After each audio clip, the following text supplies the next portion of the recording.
Tayo po ay lubos na nagpapasalamat sa araw na ito sapagkat ang araw na ito ay ginawa ng Panginoon at ang araw na ito ay araw upang tayo ay manambahan sa ating Diyos at ating Ama na nasa langit. Atin pong buksan ang ating mga banal na kasulatan dito po sa Mga Gawa, Kapitulo 2. At nais ko pong basahin ay nagsisimula sa talatang 1 hanggang talatang 21. Ang dahilan kung bakit nais nating balikan ang mga pangyayari tungkol sa pagbibigay ng kaloob ng Diyos ang kanyang banal na Espiritu sa Iglesia ay sapagkat nung ang Panginoon ay umakyat sa langit, ay ang mga alagad ay naghintay ng 10 araw at ang salitang Pentecostes ay ito'y 50 araw na pagdiriwang na mga mananampalataya at ganito po ang siyang sinasaad sapagkat napakahalaga po ang mga bagay na ito. Mga Gawa, Kapitulo 2, nagsisimula sa talatang 1. Nang dumating ang araw ng Pentecostes, silang lahat ay nagkakatipon sa isang lugar. Biglang dumating mula sa langit ang isang ugong na gaya ng isang humahagibis na hanging malakas at pinuno nito ang buong bahay kung saan sila'y nakaupo. Sa kanila ay may nagpakitang parang mga dilang apoy na nahati at lumagpak sa bawat isa sa kanila. Silang lahat ay napuspos ng Espiritu Santo at nagsimulang magsalita ng iba't ibang wika ayon sa ipinagkaloob sa kanila ng Espiritu. Noon ay may mga naninirahan sa Jerusalem na mga reliyosong Hudyo, buhat sa bawat bansa sa ilalim ng langit.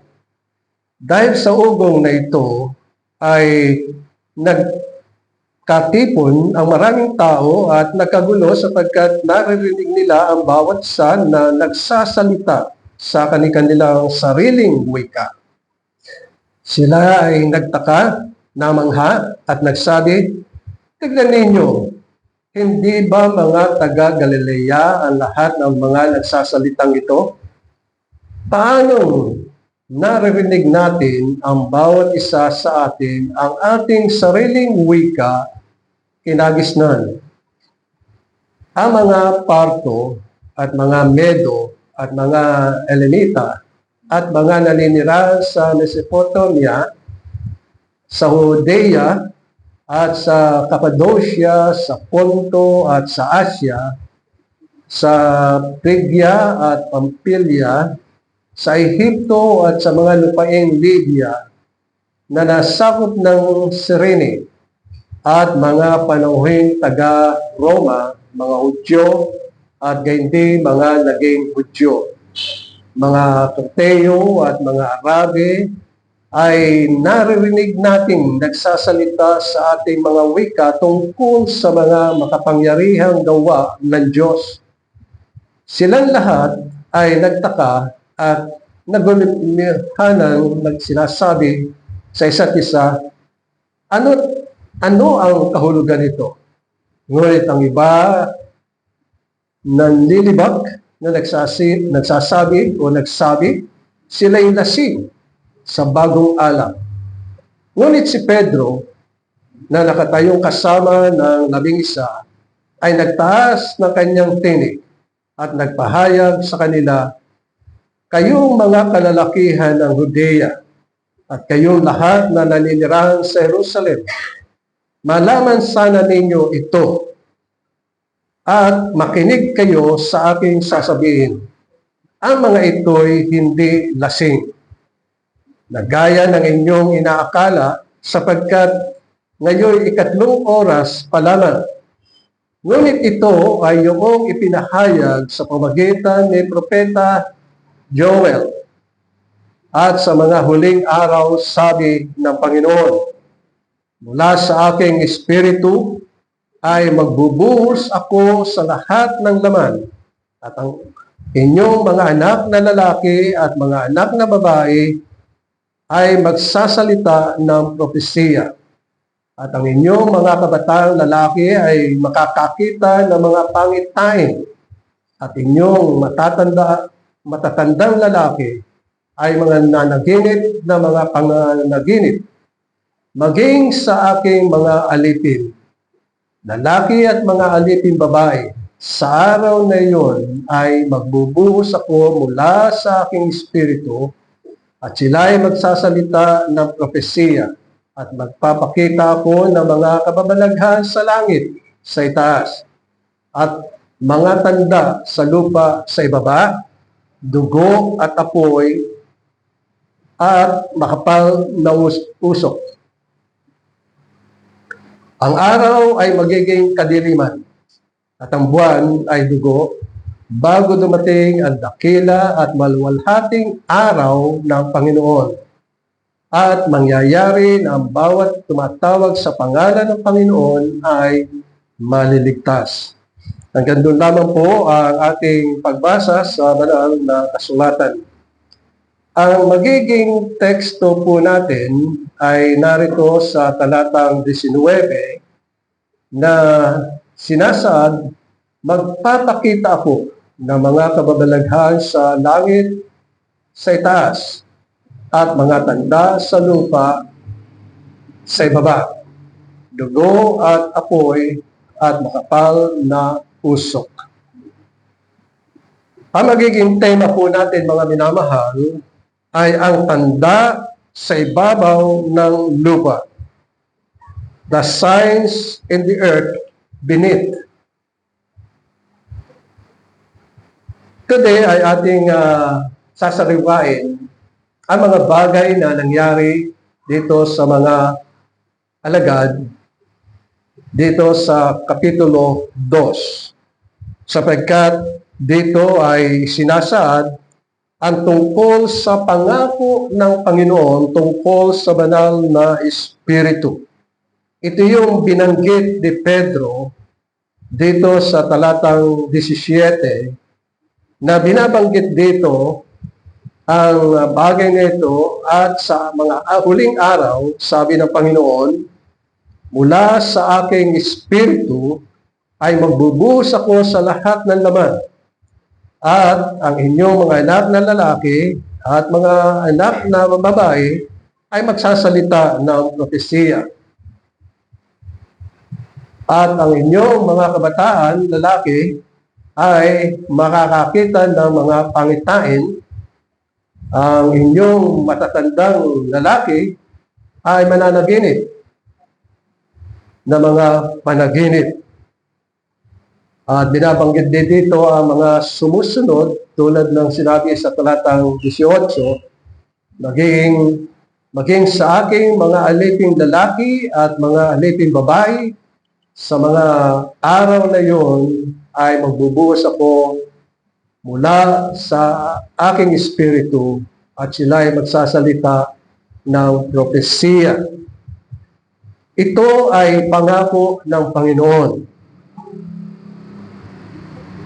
Lagi nating tatandaan, mga minamahal, na ang Diyos ay isa. Ngunit merong tatlong persona. Ang Ama, ang Diyos Ama, gayon din ang Diyos Anak, at Diyos Espiritu Santo. Binabanggit din na ang ating credo, katulad na sinasabi sa Nicene Creed at saka sa Apostles' Creed, na doon ay ang Ama ang siyang may likha ng langit at ng lupa. And then ang Panginoong Jesucristo na tinutukoy na Siya ay ibinigay ng Diyos para sa mga mananampalataya upang akuin niya ang lahat ng ating mga kasalanan at siya ang nagdusa para sa atin. At binabanggit din sa banal na kasulatan na hindi lamang yun ang ginawa ng ating Panginoong Kristo nang siya ay inibing sa isang libingan. Ibinangon siya ng Diyos mula sa mga patay. Ang kamangha-mangha sa ginawa ng Panginoon Diyos sa buhay ng ating Panginoon Kristo ay hindi lamang siya ang ibinangon, kundi ang lahat ng mga mananampalataya ay ibinangon mula sa kamatayan. Siguro isipin natin, bakit binangon sa kamatayan? Sapagkat ang lahat ng tao ay patay sa harapan ng Panginoon dahil sa kasalanan na ito ay minana niya kay Adan. Ibig sabihin, tayo makasalanan. At ang kabayaran ng kasalanan ay kamatayan. Ngunit ang Diyos sa kanyang mayaman na kahabagan at dakilang pag-ibig, ipinamalas niya ang kanyang masaganang biyaya. Saganang biyaya. O kaya nga sa biyayang iyon ay tinagkaloob niya ang kanyang buktong na anak.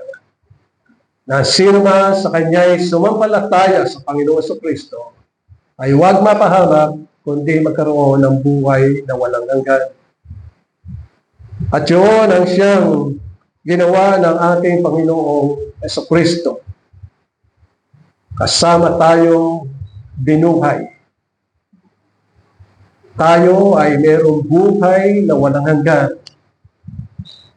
Yung ating katawan, katulad ng pinag-aaralan natin sa Heidelberg Catechism, ay kasama na kinamatayan ng ating Panginoong Kristo. Hindi lamang ang ating kaluluwa ang binago ng Panginoon, kundi maging ang ating katawan na sa prinsipyo ay kinamatayan ng Panginoon, na ito ay kanyang bubuhayin o babaguhin. Sakaling tayo namatay, babaguhin.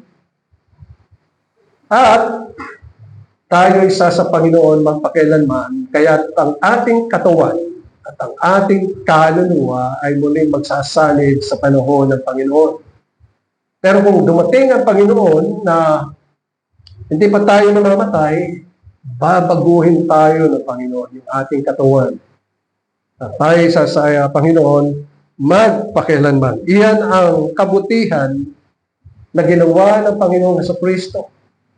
At ang isa pang ibinigay ng Panginoon sa atin ay ang banal na Espiritu. Sapagkat binanggit ng Panginoon sa John chapter 14, 15, 16, at 17 na hindi tayo nararapat na nag-iisa. Kailangan ay meron tayong kasama at ang ibinigay sa atin ay ang kanyang banal na Espiritu. Siya ang gagawa sa buhay natin, papatnubay, at maging hanggang sa kamatayan, sa kanyang kapangyarihan ay tayo'y babaguhin. O kaya nga ito ang siyang sinabi ng Panginoon. Halimbawa, sinabi niya sa kay Haggai, tingnan natin sa banal na kasulatan, sa Kapitulo 2,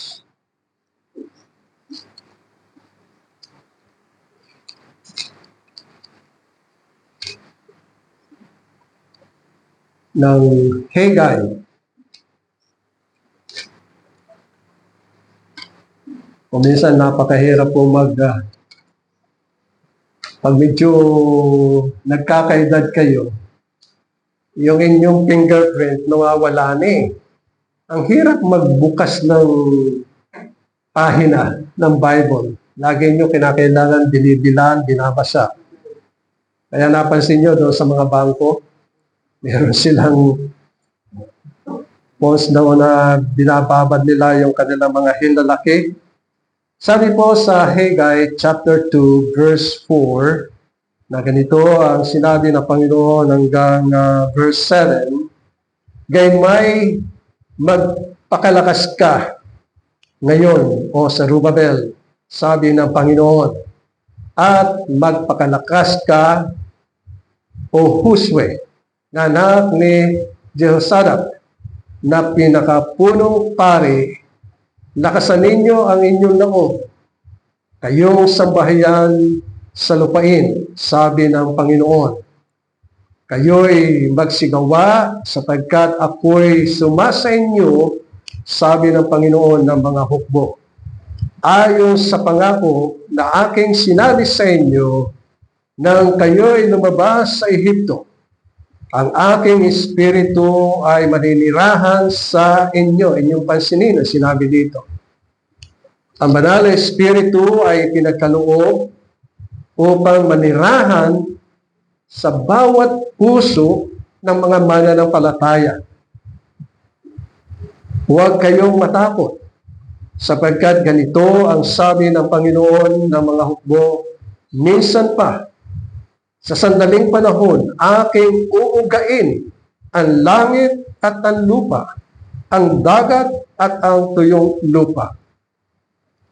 Aking uugain ang lahat ng mga bansa upang ang kayamanan ng lahat ng mga bansa ay dumating, at aking pupunuin ang bahay na ito ng kalwalatian," sabi ng Panginoon ng mga hukbo. Sa ganitong paraan, ay nakikita natin ang kagandahan ng kalooban ng Diyos sa bawat sumasampalataya sa Panginoong Hesukristo.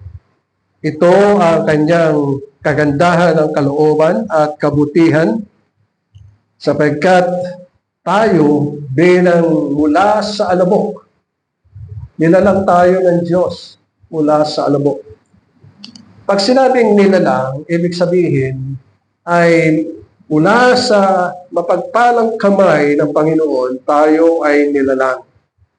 Hindi katulad ng paglikha. Ang salitang paglikha ay sa pamagitan ng kapangyarihan ng salita ng Diyos, na sinabi niya, nilikha niya ang langit at ang lupa, nagkaganon. Tinawag niya ang langit at nagkaroon ng langit. Tinawag niya ang lupa, nagkaroon ng lupa, sa pamagitan ng kanyang salita. At ating mapapansin na tayo ay nilalang sa pamagitan ng pagdibuho, paggawa sa ating katawan, at yun ang pinagmula natin alabok. Ang buhay natin ay hindi maayos kundi sa pamagitan ng tulong ng Panginoon sa kanyang pag-ibig sa bawat isa sa atin. Sapagkat ang Diyos sa kanyang saganang biyaya ay pumili siya ng mga tao upang ipamalas ang kanyang saganang biyaya. Tatlong bagay, mga minamahal, ang ating pag-aaralan ngayong umaga. Una ay ang pangako. Ang ikalawa ay yung panahon na dumating ang Banal na Espiritu o kapahayagan ng Banal na Espiritu. Ito ang the day of the Pentecost. And then, ang pangatlo ay ang gawa ng Banal na Espiritu mula sa bawat henerasyon sa henerasyon. Una, ay ating mapapansin na sa lumang tipan ay ipinangako ng Panginoon Diyos ang kanyang Espiritu na ito ay dadako at mamumuhay sa buhay ng isang mananampalataya. Pinangako ito ng Panginoon at ito ang siyang isinasaad maging sa buhay ng isang mananampalataya. Sabi niya sa Ezekiel, Kapitulo 36, sapagkat tayo sa ating sarili ay wala tayong magagawa. Kinakailangan ang kapangyarihan ng Diyos ang siyang sumaatin, sapagkat ang nais ng Panginoon dahilan sa ating mga kasalanan, sabi niya sa Ezekiel Kapitulo 36, talatang 25, ako'y magwiwisik ng malinis na tubig sa inyo, kayo'y magiging malinis sa lahat ng inyong karumihan. Makasalanan tayo, so ang sabi dito ng Panginoon, lilinisin tayo. At lilinisin ko kayo sa lahat ng inyong mga Diyos-Diyosan. At sabi sa talatang 26, bibigyan ko kayo ng bagong puso. Ibig sabihin yung ating pusong bato, pusong masama, pusong saksakan ng kasamaan, ay babaguhin ng Panginoon. Maglalagay siya ng bagong espiritu sa loob nyo. Yun yung sinasabi ni Pablo na ang sino man na kay Kristo Jesus ay bagong nilalang. So ang mga mananampalataya ay nakakaranas ng pagbabago na mula sa kasalanan na bago ang kanyang buhay at kabanalan ang kanyang nararanasan. Sapagkat ang sabi ng Panginoon, bibigyan ko kayo ng bagong puso at lalagyan ko kayo ng bagong espiritu sa loob nyo. Aalisin ko, sabi dito, ang batong puso na nasa inyong laman at aking bibigyan kayo ng pusong laman. At higit sa lahat, ang sabi dito sa talatang 27, aking ilalagay ang aking espiritu sa loob nyo. So ito ay pangako ng Panginoon sa bawat mananampalataya upang hindi sila nag-iisa, upang sila ay patnubayan ng banal na espiritu na ililigay sa kanilang mga puso. Sapagkat ang sabi sa banal na kasulatan, tayo ang siyang templo ng banal na espiritu. Para sabi niya, palalakarin ko kayo ayon sa aking mga tuntunin at magiging maingat kayo sa pagsunod sa aking mga batas. Ito rin ang siyang sinabi ni Isaiah sa Kapitulo 63, talatang 1, na sinasabi, na magkagay na alala ng kanyang bayan ang araw ng una tungkol kay Moises. Nasaan siya nang nag-ahon mula sa dagat na kasama ang mga pastol ng kanyang kawan. Nasaan siya na naglagay sa gitna nila ng kanyang banal na espiritu. At sabi sa talatang 12, sinong naglagay ng kanyang maluwalhating bisig na humayo kasama ng kanang kamay ni Moises, na hinawi ng tubig sa harapan nila upang gumawa para sa kanilang sarili ng walang hanggang pangalan. Ang ibig sabihin ng itaas ni Moises nang sila ay tatawid sa dagat na pula. Tinaas niya yung kanyang tungkod at sa pamagitan ng kapangyarihan ng banal na espiritu, hinawi ang dagat na yon, naging tuyo upang sila'y makalakad doon at makatawid sa dagat na pula, at iyon ang pamaraan na pagliligtas na ginawa ng Diyos sa bayan ng Israel. At sabi sa talatang 13, sinong pumatnubay sa kanila sa kanaliman?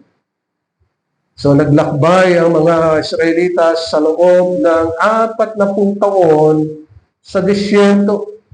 So ang Diyos ang siyang pumatnubay, ang Diyos ang siyang nagkaloob ng kanilang pagkain, sapagkat hindi pwede na sila ay magtatanim, mag-aararo at maninirahan doon, sapagkat ang pangako ng Panginoon, kinakailangan sila ay itawid doon sa disyerto at makarating sa pangakong lupa.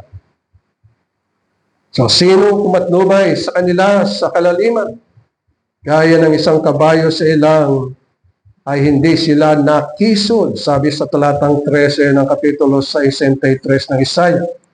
Gaya ng kawan na bumaba sa libis, ay pinagpahinga sila ng Espiritu ng Panginoon. Gayon mo pinatnubayan ang iyong bayan upang gumawa para sa iyong sarili ng isang maluwalhating pangalan. So ang bayan ng Israel ay pinapatnubayan ng Panginoon sa pamagitan ng kanyang banal na Espiritu.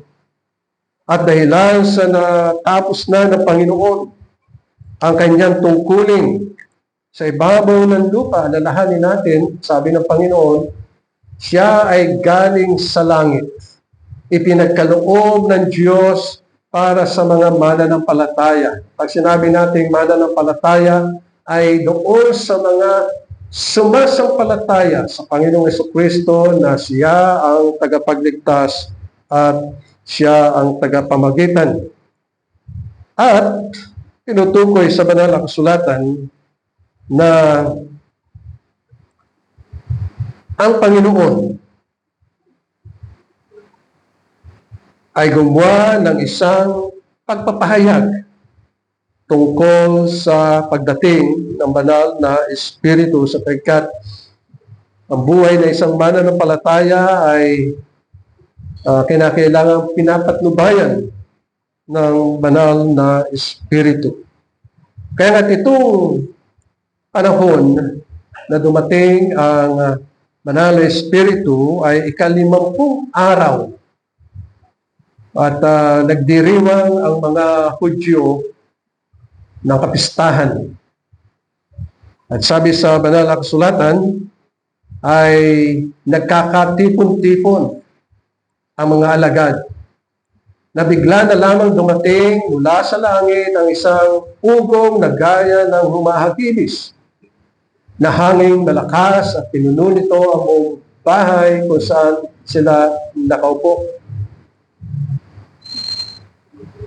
Ang pangyayaring ito ay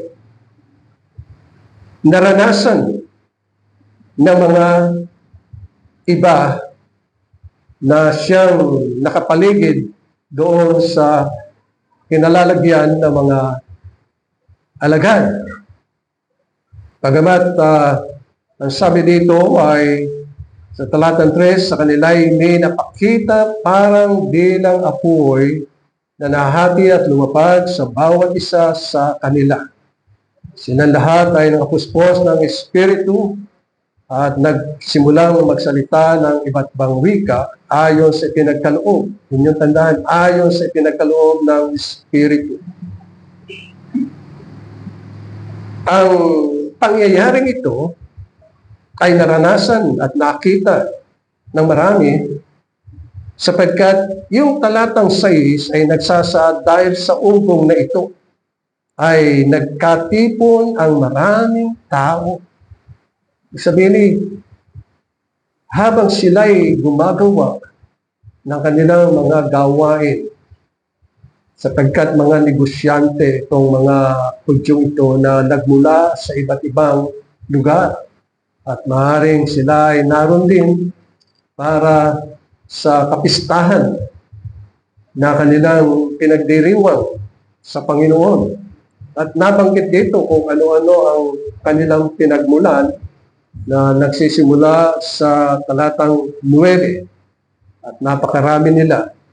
Pero nakaranasan nila na sila'y naroon at nagkakatipon, nagkagulo sila, sabi sa talatang 6, sapagkat narinig nila ang bawat isa na nagsasalita ng wika.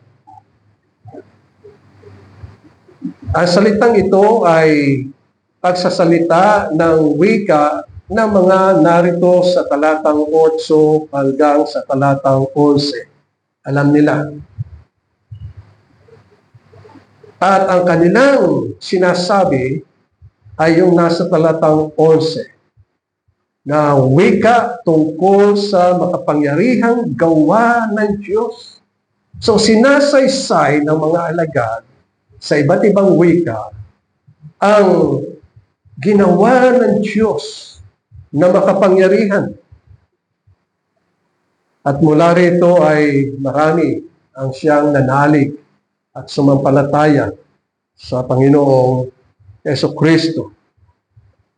Ito ay hindi nangangahulugan na sa lumang tipan ang Banal na Espiritu ay hindi nagpapahayag, kundi nagpapahayag din. Ngunit dito ay pinahayag ng Diyos yung kanyang pagdating at pamaraan na kumilos sa buhay ng mga mananampalataya. Sapagkat ang Banal na Espiritu, siya ang ikatlong persona, siya ay tunay na walang hanggang Diyos. He is the true eternal God.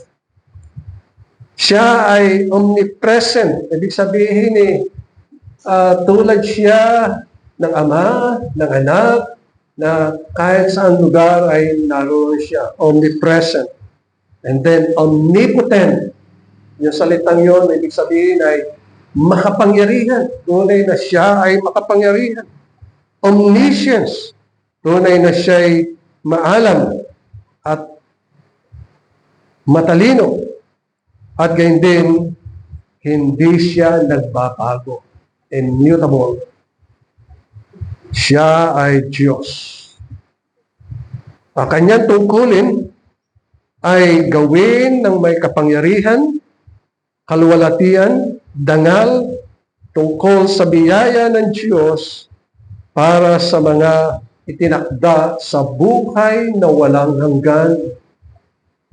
So ang Banal na Espiritu ay tumatahan sa bawat mananampalataya. Pag sinabing mananampalataya doon sa mga nagtitiwala, nananalig, sumasampalataya sa Panginoong Jesucristo, upang sa gayon ay magawa nila ang kalooban ng Diyos sapagkat sila'y mga itinakda ng Panginoon para sa buhay na walang hanggan.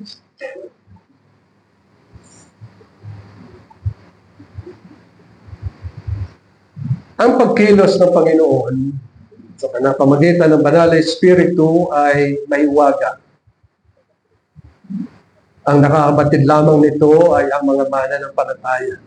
Ang sabi ng Banal na Kasulatan, walang nakakakilala sa Banal na Espiritu. Hindi siya nakikita, hindi siya nasusumpungan, pero siya'y nananahan sa puso ng mga mananampalataya. Pag sinabing mananampalataya, sa mga nagtitiwala sa Panginoong Jesucristo. Katunayan, sa Banal na Kasulatan ay mayroong isang lalaki na ang pangalan ay Samson.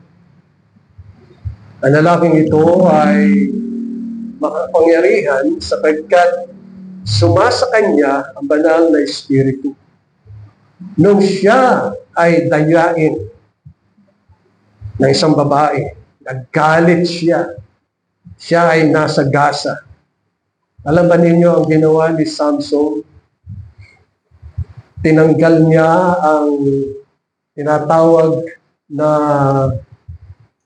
gate, pintuang bakal ng lungsod ng Gaza. Pero niya, napakalaki nun. Dalawa yun. Dalawa. Binuhat niya. Karaniwang tao, hindi niya mabubuhat. Tayo nga, yung mga mabigat na pintuang bakal, hindi natin kaya. Pero siya, pintuan ng lungsod, binuhat niya. Alam niyo kung saan dinala? Sa Hebron. Gaano kalayo ang Hebron? Mga 100 miles. Gaano kalayo?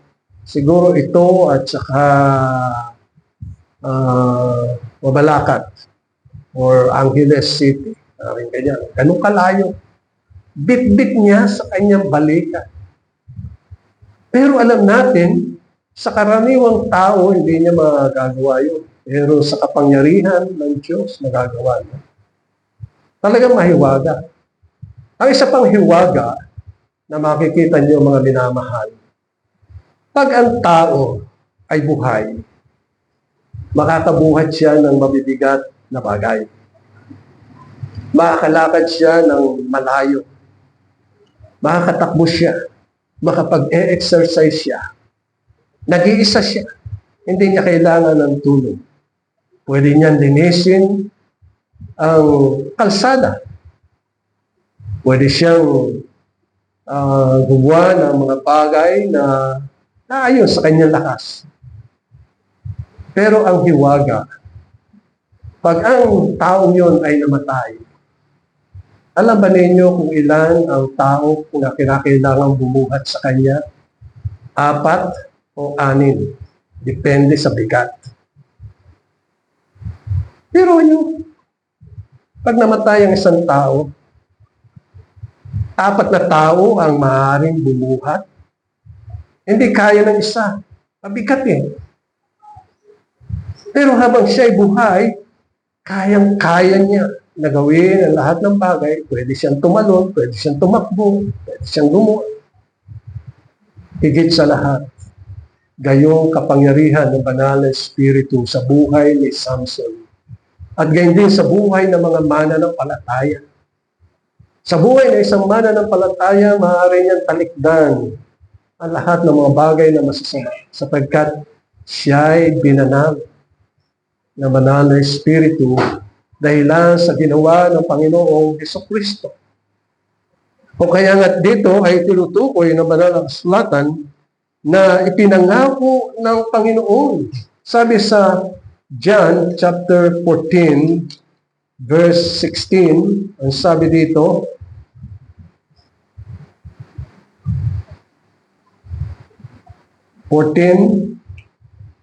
chapter 14, verse 16 ng John, at hihingin ko sa Ama na kayo'y bigyan niya ng isa pang mga aliw upang makasama niyo siya magpakailanman.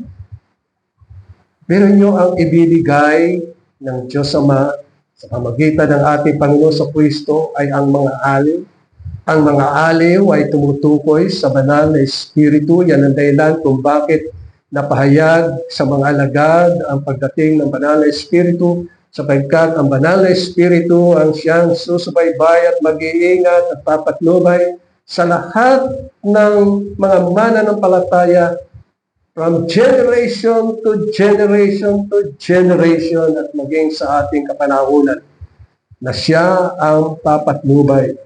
Yung salitang mang-aaliw ay ng aliw na siya ang tutulong sa atin.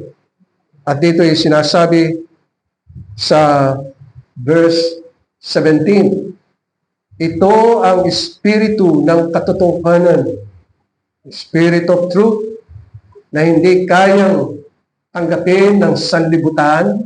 Pag sinabi nating sanlibutan ay sabihin isang cosmos, ng gamit dito ay grupo ng mga hindi mananampalataya na hindi kilala ang Panginoon, na sila ay hindi pa napapatawad sa kanilang mga kasalanan.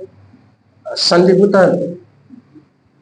Kasi sa banal na kasulatan, yung salitang sanlibutan ay merong 7 gamit. Cosmos. Iba yung gamit doon sa John chapter 3 verse 16 na cosmos o sanlibutan. Yon ay grupo ng mga mananampalataya. Pagkat hindi lahat ng tao ay iniibig ng Diyos. Kaya ang iniibig niya ay pinagkalooban niya ng Espiritu. Kaya sabi dito sa talatang 17, ito ang Espiritu ng katotohanan na hindi kayang tanggapin ng sanlibutan sapagkat siya ay hindi nito nakikita o nakikilala man, siya ay nakikilala ninyo. Ibig sabihin sa mga mananampalataya, kilala niyo siya sapagkat siya ay sumasa inyo.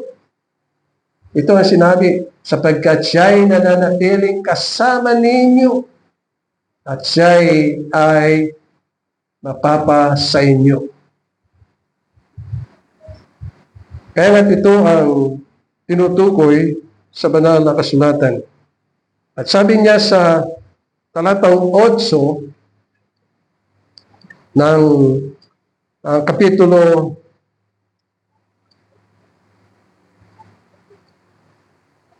unahin muna natin ay talatang 26. Sabi sa talatang 26, subalit ang mga aliw, ang Espiritu Santo, na susuguin ng Ama sa aking pangalan, siya ang magtuturo sa inyo ng lahat ng mga bagay at magpapaalala sa inyo sa lahat ng aking sinabi sa inyo. So ito ay ipinangako sa atin. Siya ay sumasa atin. Ibinigay siya upang tulungan tayo, upang turuan tayo, ipahayag ang mga bagay na kinakailangan upang tayo'y maging kaaya-aya at kalugod-lugod sa Panginoon. Kaya nga, pag pinagbubulay-bulay natin ang talatang 26, ang sabi dito, subalit ang mga aliw, ang Espiritu Santo na susuguin ng aking Ama sa aking pangalan, siya ang magtuturo sa inyo sa lahat ng mga bagay. Kaya siya'y naninirahan sa atin, ibinigay sa atin. At magpapaalala sa inyo sa lahat ng aking sinabi sa inyo. Alam niyo tayo, kung minsan, malilimutin. Lalo-lalo na pag may edad. Halimbawa, katulad ko, may edad na. May mga bagay na kahapon ko lang napag-aralan niya, medyo iniisip-isip ko. Pero ang napakaganda noon, mga binamahal. Ang banal na Espiritu na siyang tumatahan sa atin, siya ang magpapaalala sa atin ng mga bagay na nararapat. O kaya nga't nakahigalak na mabatid ang mga bagay na ito. Ito ang gawa ng Panginoon sa bawat buhay. Kaya lagi nating tatandaan, halimbawa, katulad sa sinabi sa unang Korinto, kapitulo 6, talatang 19, ang sabi dito, o hindi ba ninyo nalalaman na ang inyong katawan ay templo ng Espiritu Santo na nasa inyo, na tinanggap ninyo mula sa Diyos, at kayo ay hindi sa inyong sarili, sapagkat kayo ay binili sa isang halaga, kaya't luwalhatiin ninyo ng inyong katawan ang Diyos. So ang banal na Espiritu ay nananahan sa buhay ng isang mananampalataya na siyang pinili ng Diyos bago pa itatag ang sanlibutan. Siya ang ating buhay. Siya ang gumagabay sa atin tulad ng ating binasa. Siya ang magtuturo sa atin ng lahat ng katotohanan sapagkat sa Kanya'y walang kasinungalingan. Siya ay Espiritu ng katotohanan. Tutulungan niya tayo upang maging masunurin sa Kanyang kalooban, sa kalooban ng Diyos. Magiging masunurin tayo sapagkat tuturuan niya tayo. Siya ang patuloy na magpapabanal sa atin. Binabanal niya tayo. Kuminsan tayo ay nakakaisip ng mga bagay na hindi nararapat, pero itinutuwid tayo. Paalala niya sa atin, masama yan. Kaya pag pinaalala niya sa atin, nagsasabi tayo, Lord, forgive me. At tayo'y patuloy na binabanal. binabanal hanggang sa dumating ang Panginoong Hesukristo. At tayo sinasangkapan ng kapangyarihan. Yung pananampalataya na ipinagkaloob sa atin, pinatatatag ng Panginoon yun sa pamamagitan ng banal na Espiritu. At nais ng Panginoon ay maging katulad tayo ng Panginoon. Yun yung nasa Roma, Kapitulo 8, na maging katulad ni Jesus sa kabanalan, sa katwiran, at sa pagkakilala sa Panginoong Jesucristo. Dumadating ang mga suliranin sa buhay natin, mga minamahal. Siya ang umaaliw sa atin. Halimbawa, may mga problema sa ating buhay. Inaaliw niya tayo. Lalo-lalo na kung problema sa sambahayan, sa trabaho. Tutulungan niya tayo. Sapagkat siya ang gumagabay sa atin. Lalo-lalo na pag tayo ay pinag-uusig at pinagsasalita ng masasama. Ang Panginoon ang siyang pumapatnubay sa atin. Pinalalakas niya ang ating kalooban. Itinataas niya ang mabababa ang espiritu. Inaaliw niya upang ang mga nangangailangan ay maging matatag. Sapagkat ang banal na espiritu ay nagkakaloob ng mga gifts or kaloob upang tumulong. Pinalalakas niya ang mga mahihina, tinutulungan ang mga mananampalataya kung paano sila mananalangin. Minsan hindi tayo marunong manalangin, pero ang banal na Espiritu na siya ang magtuturo sa atin ano ang nararapat idalangin.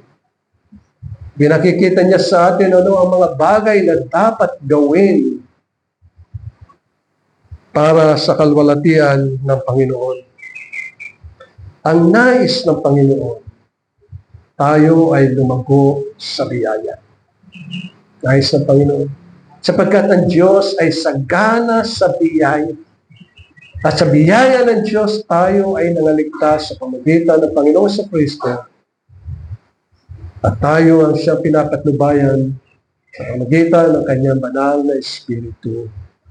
At yung patnubay niya ay hanggang sa dumating ang Panginoon at hanggang sa walang hanggan.